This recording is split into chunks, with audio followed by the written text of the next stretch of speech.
Oblige you. Oh! Oh, I cannot even sit in a chair without wrecking it. My life is cursed. I laugh, fool, clown. My best fake Hepplewhite gone. It cost me 4 guineas. Now, will you please sit down as gently as you can and stop calling me names?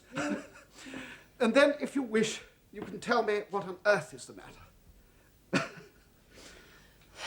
The wrecking of that chair has calmed and relieved me somehow. I feel as though I'd broken your neck as I wanted to. Now, listen to me.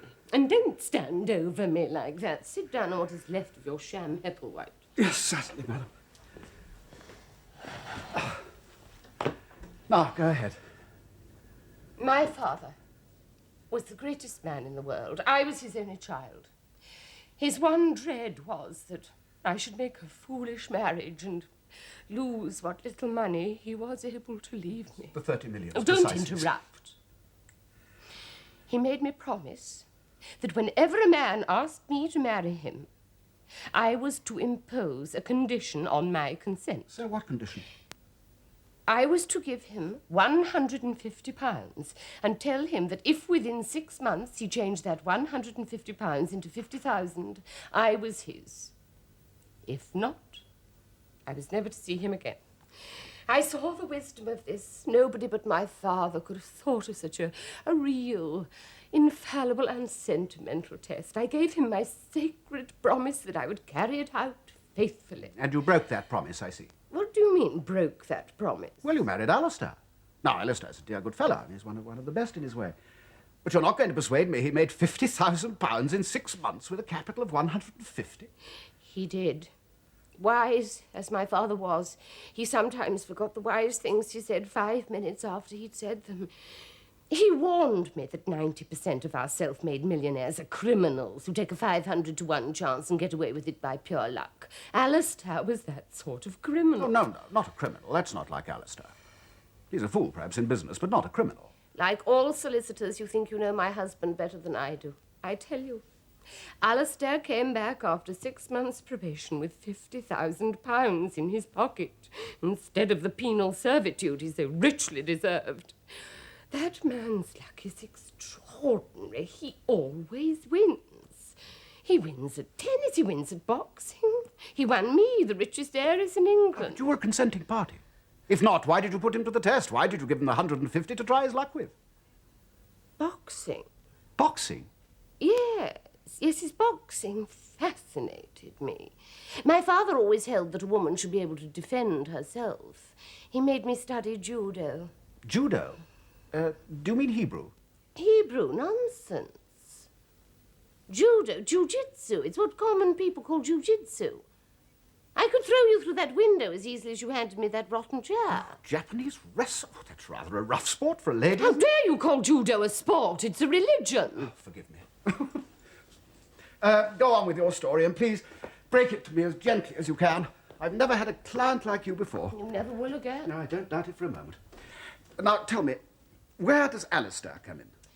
I saw him win an amateur heavyweight championship. He has a solar plexus punch no other boxer can withstand. And you married a man because he had a superlative solar plexus punch. Well, he was handsome. He stripped well, unlike most handsome men. I'm not insusceptible to sex appeal, very far from it. Quite. You needn't go into details. I will if I like. It is your business as a solicitor to know the details. I made a very common mistake. I thought this irresistible athlete would prove an ardent lover. It was nothing of the sort. All his ardour was in his fists. Never shall I forget the day. It was during our honeymoon, when his coldness infuriated me to such a degree that I went for him with my fists. He knocked me out with that abominable punch in the first exchange. Have you ever been knocked out by a punch in the solar plexus? No, thank heaven. I'm not a pugilist. It does not put you to sleep like a punch on the jaw. When he saw my face contorted in agony and my body writhing on the floor, he was horrified. He said he did it automatically, that he always countered that way, by instinct. I almost respected him for it. Then why do you want to get rid of him? I want to get rid of myself. I want to punish myself for the horrible mess I've made of my life and for marrying an imbecile. And now you've put me off with your fooling. I don't know what I want. That's a horrible state of mind.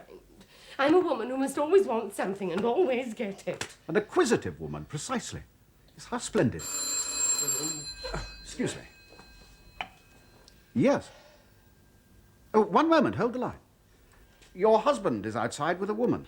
They want to see me. That woman! Have them in at once. But can I depend on you to control yourself? You can depend on Alistair's fists. I must have a look at seedy stockings. Have them in, I tell you. Send Mr. Fitzfassenden and the lady in, please. We shall now see the sort of woman for whom he has deserted me. Oh, I'm thrilled. I expect something marvellous. Don't be a fool. Expect something utterly common.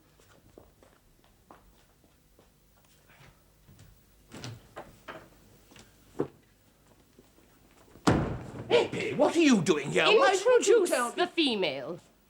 Patricia Smith is my name, Mrs. Fitzfassenden. That is not how you sign your letters, I believe. Now, don't begin making a row, Eppie. I was not speaking to you. I was speaking to the woman. You have no right to call her a woman. Now, Ally, you promised me. Promised you? How dare he promise you? What right had he to promise you? How dare you make him promise you? I won't have Polly insulted. You don't mind Miss Smith, do you? No, I don't mind. My sister goes on just like that. Your sister? You presume to compare your sister to me? Well, only when she goes off at the deep end. Now, you mustn't mind me. There's nothing like letting yourself go if you're built that way. Introduce me to the gentleman, Ally. Yes, of course, I forgot. I'm sorry. And Mr. Julius Sagamore, my solicitor, an old pal, Miss Smith. Alias Polly Seedy Stockings. That's only a pet name, Mr. Sagamore. Smith is the patronymic, as dear, wise old father says. She sets up a wise father. This is the last straw. Do sit down, Miss Smith, won't you? Oh, hello. What's happened to the chair? I have happened to the chair. Let it be a warning to you.